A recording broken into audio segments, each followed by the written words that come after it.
Meus irmãos, a paz do Senhor Jesus. Abra sua Bíblia comigo, por favor, Evangelho de Cristo, segundo escreveu João, capítulo de número 2. Evangelho de Cristo, segundo escreveu João, capítulo de número 2. Enquanto você folheia a sua Bíblia, eu quero agradecer a Deus por essa riquíssima oportunidade. Também agradecendo ao nosso pastor Carlinhos, mais uma vez pela confiança, e a todos os meus amigos obreiros. Capítulo 2, versículo 1 diz assim: Ao terceiro dia fizeram umas bodas em Caná da Galileia, e ali estava a mãe de Jesus. Foram também convidados Jesus e seus discípulos para as bodas. E, faltando vinho, a mãe de Jesus lhe disse: Não tem vinho. Disse-lhe Jesus: Mulher, que tenho eu contigo? Ainda não é chegada a minha hora. Sua mãe disse aos empregados: Fazei tudo quanto ele vos disser. Você pode repetir esse versículo comigo? Diga assim: Fazei tudo quanto ele vos disser. Ok, agora eu vou ler. Estavam ali postas 6 talhas de pedra para a purificação dos judeus, e em cada uma cabia de 2 a 3 metretas. E disse-lhe Jesus: Enchei-as de água as talhas. E encheram até em cima. Jesus lhe disse: Tirai e levai ao mestre-sala. E você diz amém? Amém. Podeis assentar.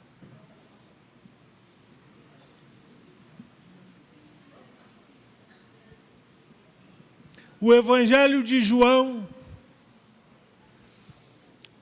se inicia mostrando a encarnação do Verbo. Diferente de Mateus, Marcos e Lucas, João vai antes de Adão. Ele vai no princípio da eternidade e mostra com que e como o Verbo foi encarnado. E você que tem a preocupação de vir à escola bíblica, você vai ter a oportunidade de todo esse trimestre estar ouvindo sobre a encarnação do Verbo, principalmente na classe de adultos. Mas no capítulo 2, João começa com um tom suave, dizendo que ao terceiro dia houve umas bodas em Caná. E pelo início da conversa, nós percebemos que Jesus aqui não é o convidado principal. Pelo início da conversa, ou pelo início do texto, a gente entende que Maria, até então, era o destaque. Porque a Bíblia diz que Maria foi convidada, depois Jesus, e depois, junto com Jesus, os seus discípulos. E de repente Jesus está numa festa aonde termina o vinho. E Maria não chega com um problema que parece de tal importância, como se alguém chegasse para Jesus e dissesse: a minha filha está terrivelmente endemoniada. Não. Maria não chega com um problema como o de Bartimeu, por exemplo, dizendo: eu sou cego e preciso ver. Não. Maria não chega com um problema como o paralítico que estava descendo pelo telhado. Não, senhor e não, senhora. Maria está no meio de uma festa e diz: acabou o vinho. E a resposta de Jesus foi precisa e concisa: que tenho eu contigo, mulher? Se é nos dias de hoje, quem está me ouvindo, diga amém. Amém. Maria, de repente, ia falar igual o senhor Scott, igual a senhora Laura, que fizeram questão de escrever um livro sobre a igreja abusiva. E se você puder dar um zoom aqui na minha face, o que me espanta não é alguém ter a capacidade de escrever um livro desse. O que me espanta é uma editora, como o Mundo Cristão, dá vez e voz a um povo desse. Como assim, pastor? O que o senhor está falando? Preste atenção, irmão. Uma igreja que tem a preocupação de abrir a Bíblia todo domingo à noite, todo domingo de manhã, toda terça noite, toda quinta noite. Se você congrega em uma igreja que tem a preocupação e a Bíblia como centro, e não essas palhaçadas, essas chocarrices de internet que tem por aí, não. Por que, pastor, que o senhor está falando isso logo no início da mensagem? Que eu quero que você fixe uma coisa. Fixe o quê, pastor? Continue servindo a Deus com sinceridade. Continue buscando o Senhor enquanto se pode achar. Porque esse povo que diz aí que existe igreja abusiva é aquela que quando você abriu o olho na eternidade, você está sentado lá do capeta. Enquanto estiver uma igreja preocupada com que você, a sua alma, a sua família possa ir para o céu, essa igreja está te levando para o caminho certo. Enquanto a igreja se preocupar com a ideia de uma vida somente aqui na terra, essa igreja é problemática. Se uma igreja está te preparando para alcançar o céu, do lado do Senhor, essa igreja está correta. Tem que ser uma igreja bíblica, tem que ser uma igreja cristocêntrica. E eu lembro que antigamente a gente pregava na rádio e a gente tinha uma preocupação de dizer assim: procure uma igreja próxima à sua casa. Hoje eu já não diria isso. Hoje eu tenho que ser obrigado a dizer: procure uma igreja que esteja perto da Bíblia. Mas com tudo isso, Maria chega com essa questão. E Jesus aqui não é abusivo. Ele é sincero, honesto e conciso em suas palavras. E a última vez que você vê Maria falando na Bíblia é essa aqui. É mesmo, pastor? É. E qual é as palavras que Maria diz, pai? Fazei tudo quanto ele disser. O último conselho que Maria vai dar biblicamente é esse. Faz tudo o que Jesus está mandando você fazer. Se você fizer tudo o que Jesus manda você fazer, acabou. Pastor, e aí? O conselho de Maria é um conselho excepcional. Só que até aqui, Jesus não tinha feito nenhum milagre publicamente. Mas parece que Maria enxergava um potencial a mais em Jesus. Talvez você não tenha feito muita coisa publicamente. Mas eu quero te dizer que existe um potencial dentro de você. Existe algo dentro de você que pulsa para direcionar o milagre. Existe algo dentro de você que vivencia o milagre. E ainda que pessoas do lado de fora não estejam vendo, existe um Deus no céu que está vendo. Pastor, mas é para fazer tudo quanto ele disser. E se eu não gostar, faça assim mesmo. Pastor, e se me doer, faça assim mesmo. Pastor, e se ninguém me entender, pastor, faça assim mesmo. Pastor, e se for uma coisa muito diferente, se foi ele que mandou você fazer de verdade, faça assim mesmo. Porque se você fizer tudo quanto ele disser, não tem erro.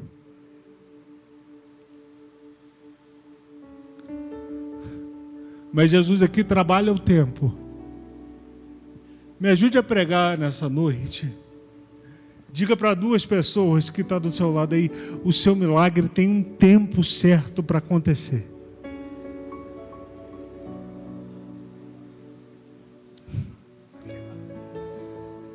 Milagre fora do tempo é provação. Milagre fora do tempo é capaz de te desviar do propósito. E quando Jesus trabalha o tempo, Ele está dizendo, olha, se você conseguir esperar mais 5 minutos, o seu milagre chega. Mas eu quero que você preste atenção em um detalhe aqui. Antes de acabar o vinho, acabou a água da purificação.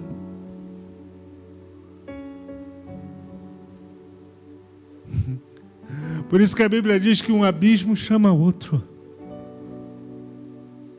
Quando acaba a água da purificação, é lógico que o vinho vai acabar.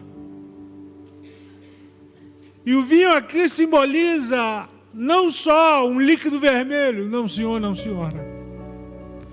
O vinho para uma festa de casamento tem toda uma engrenagem que simbolizaria a alegria. Simbolizaria um momento de aliança. Afinal de contas, a Bíblia começa com o casamento e termina com o casamento. A Bíblia começa com o casamento de Adão e Eva e a Bíblia termina com o casamento de Jesus Cristo e a igreja. Deus honra alianças. E se você tem uma aliança com esse Deus, por favor, faça de um tudo para não quebrar, meu querido. Porque esse Jesus que eu sirvo e esse Jesus que você serve está às portas. Está na hora da igreja gritar com muito mais ênfase: Maranata, ora vem, Senhor Jesus. Para que o vinho não acabe na minha vida e nem na sua vida, é necessário nós ficarmos de olhos nas águas da purificação. Porque a Bíblia diz que aquele que é puro que se purifique mais, aquele que é santo que se santifique ainda mais. E a Bíblia vai me dar um alerta e vai te dar um alerta, que sem santificação ninguém verá o Senhor. A Bíblia vai me dar um alerta e vai te dar um outro alerta. Sede santo em toda sua maneira de viver. Observe bem que a santidade, ela ocupa todos os espaços, ou deveria ocupar todos os espaços da minha vida. Quando ele diz, sede santo em toda a vossa maneira de viver. Parece um exagero, mas não é. Será que o meu modo de sentar é santo? Será que o meu modo de levantar é santo? Será que o meu modo de falar é santo? Será que o meu modo de ouvir é santo? Será que o meu modo de olhar é santo? Será que o meu modo de conversar é santo? Será que o meu modo de lidar com o dinheiro é santo? Será que o meu modo de lidar com a falta de dinheiro é santo? Sede santo em toda vossa maneira de viver. E aqui a primeira denúncia não é acabou o vinho. A primeira denúncia é acabou a água da purificação. Se eu e você não estivermos preocupados com a água da purificação, o Espírito Santo, que é o vinho novo, vai sair da nossa vida. E triste coisa é, de uma maneira que nós não vamos perceber. Como assim, pastor? A Bíblia diz que quando o Espírito vinha sobre Sansão, ele conseguia fazer um arraso.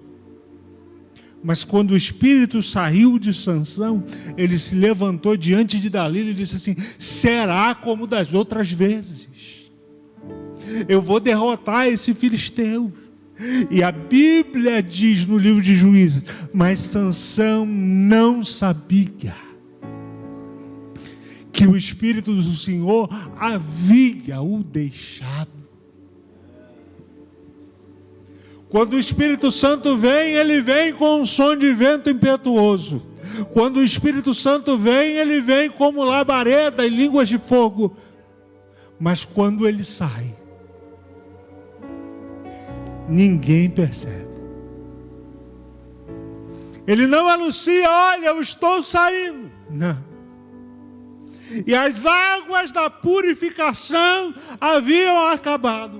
E Jesus, para dar jeito e fazer o milagre do vinho, a primeira coisa que ele fez foi fazer o seguinte: encha a água da purificação de novo.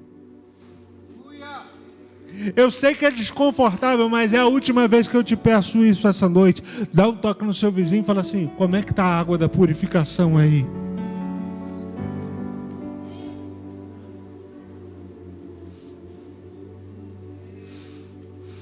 Porque sem as águas da purificação não existe transformação. Quem está me ouvindo, pelo amor de Deus, diga amém. Nós precisamos voltar a viver um evangelho de transformação. Porque o que a gente tem voltado a viver é um evangelho de adaptação. As pessoas estão procurando igrejas como procuram supermercado. Graças a Deus que não é o caso de ninguém aqui. E como é que a gente procura um supermercado? A gente procura uma variedade maior e um preço melhor. Aonde existir uma variedade maior e um preço melhor, é ali que nós estamos. Mas o que a Bíblia me ensina, o que a Bíblia te ensina não é assim. Como é que se procura uma igreja, pastor? Se procura uma igreja onde as águas da purificação estejam sempre cheias. Se procura uma igreja onde está todo mundo preocupado em viver uma vida de santidade. Se procura uma igreja onde talvez não tenha tanta variação, onde o preço talvez não seja tão barato de se pagar, mas aonde o Espírito Santo de Deus está. Oh, bendito seja o nome de Jesus. Mas hoje o Espírito Santo comunica ao meu coração que talhas sairão daqui cheias novamente. Hoje o Espírito Santo de Deus comunica ao meu coração que a água se transformará em vinho novamente. Porque aonde tiver uma talha de purificação cheia, aonde tiver uma talha de purificação cheia, o Deus do céu, Jesus nosso, dará ordem para que essa água seja transformada em vinho novamente.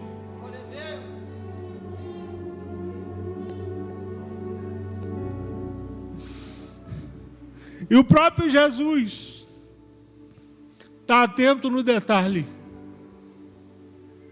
Parece, sem exagero no texto, que ele está fazendo uma conexão direta.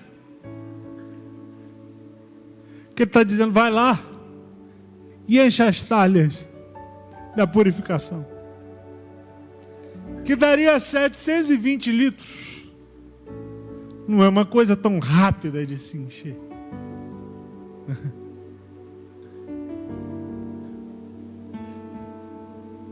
Mas o engraçado é que a Bíblia diz, Jesus disse, enchei as talhas, e eles encheram até em cima. Jesus não deu a ordem para dizer assim, enche até em cima. Não, isso foi espontâneo. Porque eles podiam chegar lá e encher até metade. Podia chegar lá e encher só um pouquinho. Mas eles tiveram uma preocupação de encher até em cima. Meu irmão, nós estamos em 2025 no Brasil. Nós estamos no ano 5.787 em Israel. Está pertinho. dessa terra completar 6.000 anos. Está pertinho de algo muito grande acontecer. A Bíblia diz que de 25 em 25 anos é proclamado o ano do jubileu. E se nós formos olhar pela Bíblia, esse ano é um ano de jubileu. Pastor, o que é o ano do jubileu? É o ano da libertação total, de tudo. De tudo que te prende. Seja espiritualmente, seja financeiramente, seja emocionalmente. E qual é o maior segredo, pastor, para mim participar desse ano? É estar cheio até em cima. Não se contente em vir à igreja e buscar só um pouquinho. Não. Não se contente em chegar aqui na igreja e ficar até a metade, não. Porque o Espírito de Deus, ele é tão bom que qualquer pouquinho que a gente prova, a gente acha que é muito. Qualquer arrepio que a gente dá, qualquer lágrima que a gente derrama, a gente como ser humano, a gente fica tão empolgado. Mas quando eles enchem até em cima, eles falam assim, não tem espaço para colocar mais nada aqui. Se a talha da purificação estiver cheia até em cima, eu posso falar ou não? Diga amém. Esse amém foi meio travado, mas eu vou falar assim mesmo. Se a talha da purificação estiver cheia até em cima, não tem espaço para pornografia. Se a talha da purificação estiver cheia até em cima, não tem espaço para pecado. Se a talha da purificação estiver cheia até em cima, não tem espaço para fofoca. Se a talha da purificação estiver cheia até em cima, não tem espaço para nada que me afaste de Deus.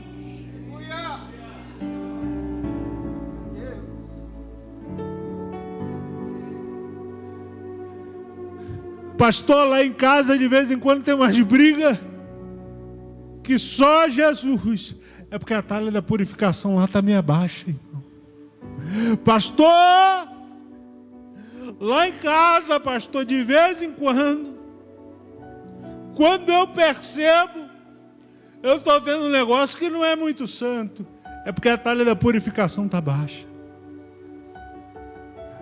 Pastor, lá em casa agora não tem mais espaço para diálogo não, pastor.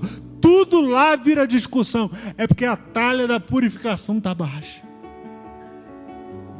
Aí Jesus mandou encher.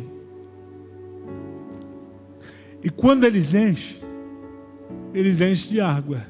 E é óbvio que ninguém vai pegar 720 litros e sair carregando no meio de uma festa e pedir para o mestre sala provar. Ou alguém vai chamar o mestre sala para vir, ou alguém vai pegar um copo e levar.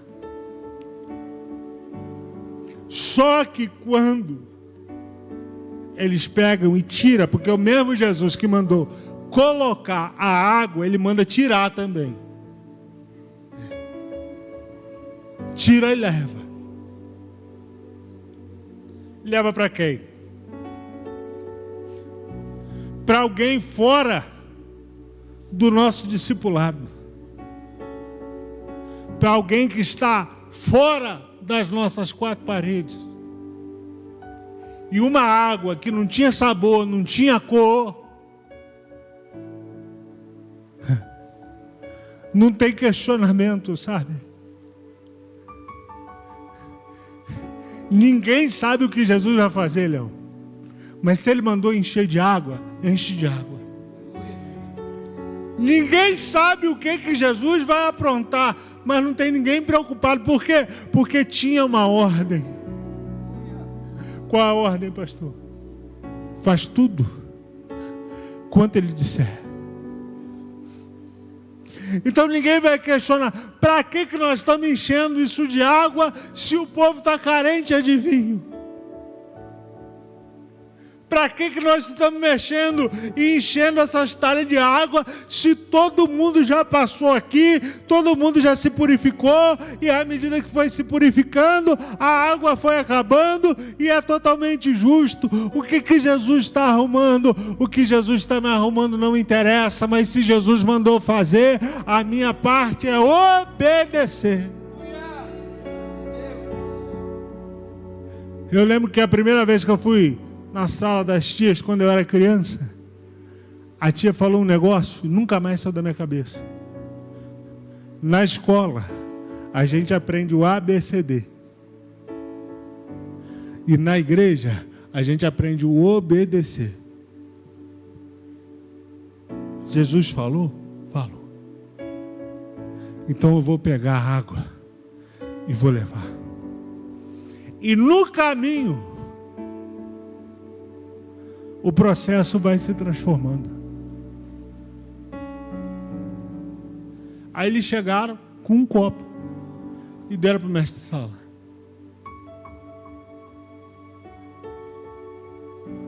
Aí o mestre de sala, a Bíblia diz, ele provando da água feita em vinho, e não sabendo de onde viera. Por quê, pastor? Porque ele conhecia todo o vinho feito na região. Já estava acostumado com diversas formas de casamento. Só que quando houve a transformação,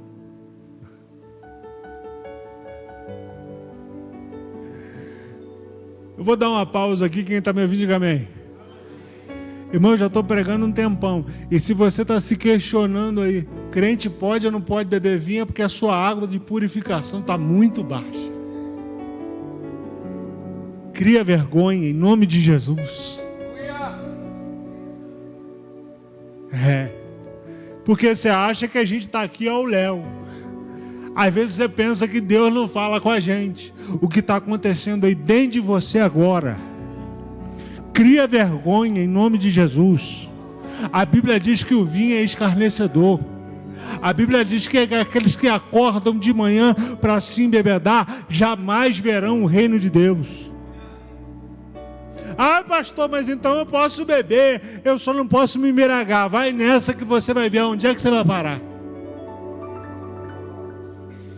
Por que, pastor, que o senhor está dizendo isso? Porque você sabe o porquê que eu estou dizendo isso. A Bíblia diz, irmão, que quando você pega uma taça de vinho e olha para ela de encontro à luz, ela vai te seduzir e você vai se deixar perder por ela.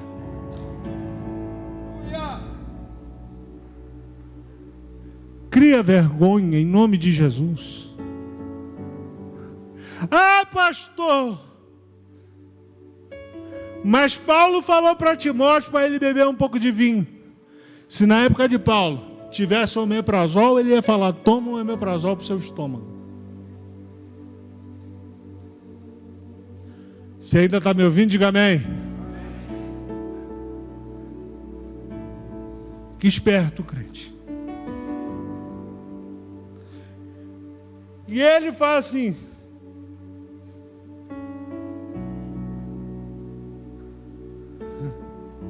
chamou o mestre de sala o esposo,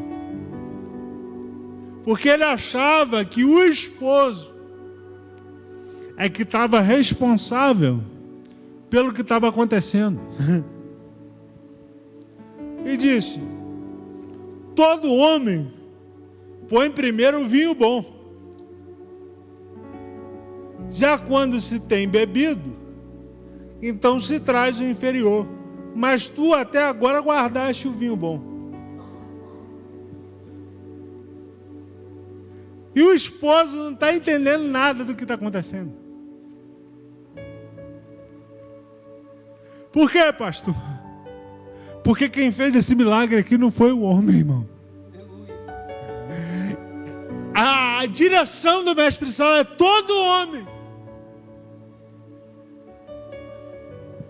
Mas quem fez isso aqui não foi homem. Quem fez isso aqui foi um que era 100% Deus. Pastor, Por que a preocupação de Jesus de transformar a água em vinho? Eu encerro. O primeiro milagre da lei foi transformar o mar em sangue para poder matar. E o primeiro da graça foi transformar a água em vinho para poder dar vida. Aonde tinha tristeza, Jesus falou: vou proporcionar alegria na sua vida. O que está sem sabor na sua vida, o que está sem cor na sua vida, o que está sem direção na sua vida, nós vamos colocar sabor hoje.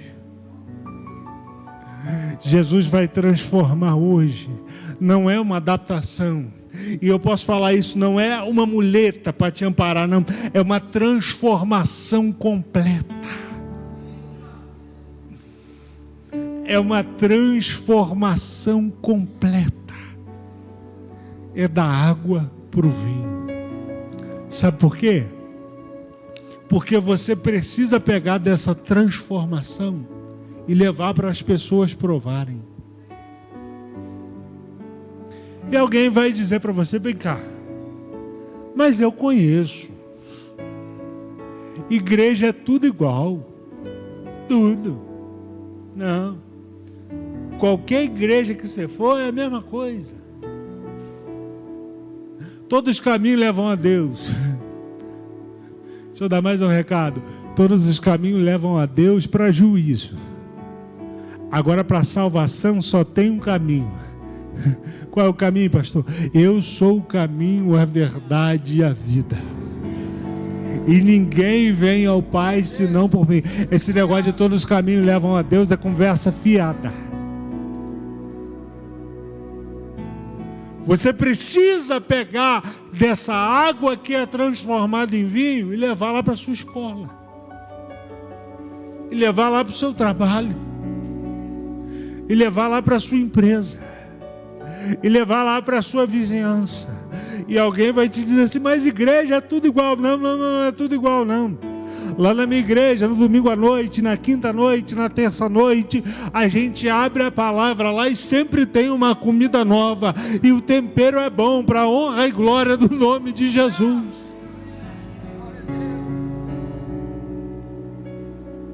E assim Jesus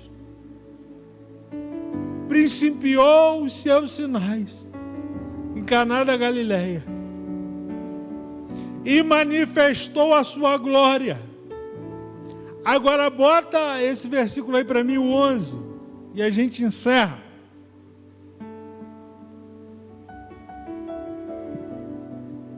Vamos ler como um grande coral, todos juntos no 3? 1, 2, 3 e...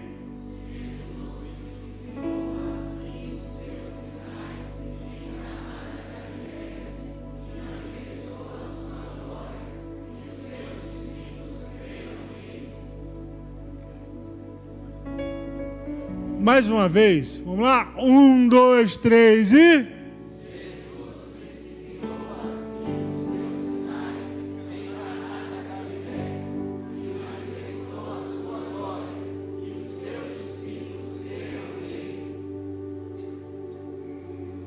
Você acredita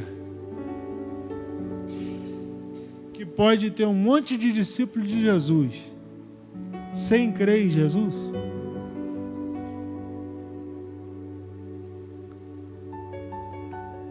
Olha o que a Bíblia está dizendo, não sou eu que estou inventando. Deixa o versículo aí. E assim Jesus principiou os seus sinais em Caná da Galileia e manifestou a sua glória, e os seus discípulos, então já era discípulo antes de Caná, mas acreditava nele? Não acreditava não. Vão seguindo aí, vamos ver o que vai dar. Ele está dizendo aí que é filho de Deus. Vamos ver se é isso tudo mesmo. Vamos acompanhar para ver de perto.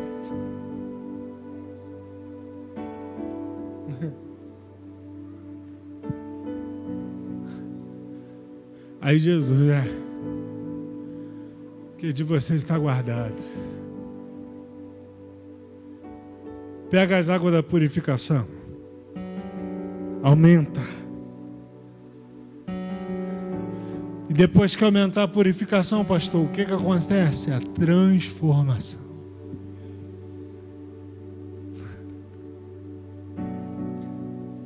Discípulo só vai crer em Jesus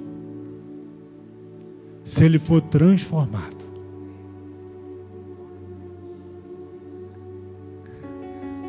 Se ele não for transformado, tem nome de discípulo, tem carteirinha de membro. Oh, meu Deus, me ajuda. Mas se não tiver transformação, você está só seguindo ele, meu filho. Você está só andando atrás dele, meu filho. Tem que ter transformação na minha vida. Tem que ter transformação na sua vida. Tem que ter transformação na nossa vida. O que vai me dizer se eu sou discípulo de Jesus ou não é o nível de transformação pela qual eu passei, pela qual você passou. Você está mais parecido com Jesus agora? Ou você continua parecido com aquela pessoa que você era antes de Jesus entrar na sua vida? Porque você pode estar seguindo Jesus. Desliguei aqui. A Bíblia conta uma história de um homem chamado Simão, o mágico. E ele tinha uma cidade aos seus pés. A Bíblia diz que todos acreditavam nele, das crianças ao adulto. E de repente Filipe chega nessa cidade, pregando, batizando, falando em língua.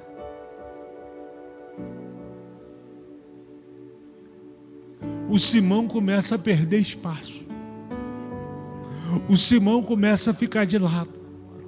Quando o Filipe marcou o batismo, sabe o que o Simão fez? Primeiro aluno da classe. E o Filipe deu o discipulado inteiro. E o Simão estava lá. Aí o Pedro, que era o pastor de Filipe, veio à cidade. Quando o Pedrão chegou, Pedrão viu que a cidade estava controlada. E Deus começou a usar Pedro, mais do que o Filipe. Sabe o que o Simão fez? Rapaz, você não consegue me vender esse dom que você tem, não? Coloca a mão na minha cabeça. Eu já sou até batizado nas águas. Eu sou discípulo do Filipe. Sou crente. O Pedro virou para ele e falou assim: o seu dinheiro seja contigo para a perdição. Pastor Simão, batizado, seguidor de Filipe. Você olhava para o Simão, está aqui o nosso irmão Simão, que se converteu, que era mágico aqui na cidade, vai dar o seu testemunho. Quando Pedro chega,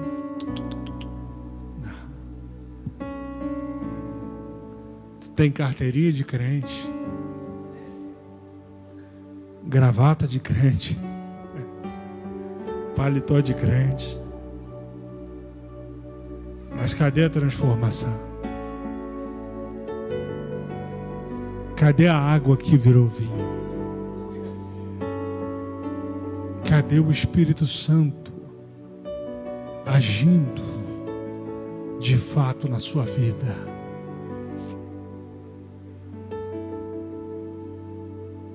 Irmão, em nome de Jesus, 1 minuto eu me encerro de verdade. Nunca, tem mais de 25 anos, eu sou o mais novo aqui, mas tem mais de 25 anos que eu sirvo a Cristo no ministério. Eu nunca vi a igreja numa fase tão complicada. Que isso, pastor? Eu nunca vi. A igreja sendo atacada de uma forma dura. Líderes, pessoas que pegam o púlpito e falam asneiras e falam o que quer e acham que aqui você pode falar qualquer coisa, qualquer tipo de frase.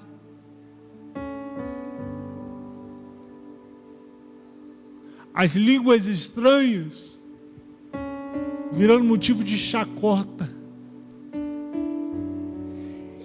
E se nós não nos posicionarmos agora, nós vamos sofrer um dano muito grande. Se a gente não experimentarmos uma transformação total agora. Porque já é semeado no nosso meio. Não. Isso não é assim do jeito que falam, não. Não. Isso não está na Bíblia, não. E aí começa uma semeadura do mal. E a Bíblia diz que as más conversações corrompe. O que corrompe, pastor? É a disciplina? Não. O que corrompe, pastor? É a conversa. É a fala sutil. Não foi assim que disse Deus?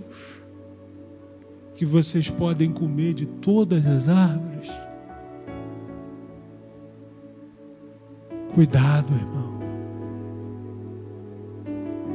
Cuidado. Se tu és filho de Deus, lança-te daqui abaixo. Se tu és filho de Deus, transforma essas pedras em pães. A conversa sutil parece que não é maldosa, mas destila veneno.